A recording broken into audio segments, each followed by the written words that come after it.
ಶಿಕ್ಷಣ ಸಂಸ್ಥೆಗಳಲ್ಲಿ ಹಿಜಾಬ್ ನಿಷೇಧಿಸುವ ಕರ್ನಾಟಕದ ಹೈಕೋರ್ಟ್ ಆದೇಶದ ವಿರುದ್ಧ ಸಲ್ಲಿಕೆಯಾಗಿರುವ ಮೇಲ್ಮನವಿಗಳನ್ನು ವಿಚಾರಣೆ ನಡೆಸಲು ಸುಪ್ರೀಂ ಕೋರ್ಟ್ ಮಂಗಳವಾರ ಸಮ್ಮತಿ ನೀಡಿದೆ. ಹಿಜಾಬ್ ವಿವಾದ ಸಂಬಂಧ ಈ ಹಿಂದೆ ಕರ್ನಾಟಕ ಹೈಕೋರ್ಟ್ ನೀಡಿದ್ದ ತೀರ್ಪಿನ ವಿರುದ್ಧ ಸಲ್ಲಿಕೆಯಾದ ಮೇಲ್ಮನವಿಯನ್ನು ಇಂದು ನ್ಯಾಯಮೂರ್ತಿ ಎನ್.ವಿ. ರಮಣ ಅವರ ಮುಂದೆ ಪ್ರಸ್ತಾಪಿಸಲಾಯಿತು.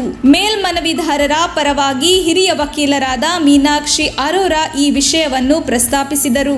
ಈ ವೇಳೆ ನ್ಯಾಯಮೂರ್ತಿಗಳು, ನಾವು ಅರ್ಜಿಯನ್ನು ಪರಿಗಣಿಸುತ್ತೇವೆ, 2 ದಿನ ಕಾಲ ಕಾಯುವಂತೆ ಅವರು ಹೇಳಿದ್ದಾಗಿ ಬಾರ್ ಅಂಡ್ ಬೆಂಚ್ ವರದಿ ಮಾಡಿದೆ.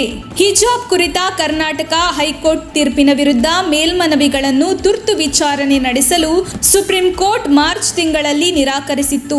ಶಾಲಾ ಕಾಲೇಜುಗಳ ಸಮವಸ್ತ್ರದ ನಿಯಮಗಳನ್ನು ಕಟ್ಟುನಿಟ್ಟಾಗಿ ಜಾರಿಗೊಳಿಸಲು ನಿರ್ದೇಶಿಸುವ ಕರ್ನಾಟಕ ಸರ್ಕಾರದ ಆದೇಶವನ್ನು ಈ ಹಿಂದೆ ಹೈಕೋರ್ಟ್ ಎತ್ತಿ ಹಿಡಿದಿತ್ತು. ನ್ಯಾಯಾಲಯದ ಈ ಆದೇಶಕ್ಕೆ ವಿರೋಧ ವ್ಯಕ್ತಪಡಿಸಿದ್ದ ಕೆಲವರು ಸುಪ್ರೀಂ ಕೋರ್ಟ್ ಮೊರೆ ಹೋಗಿದ್ದರು.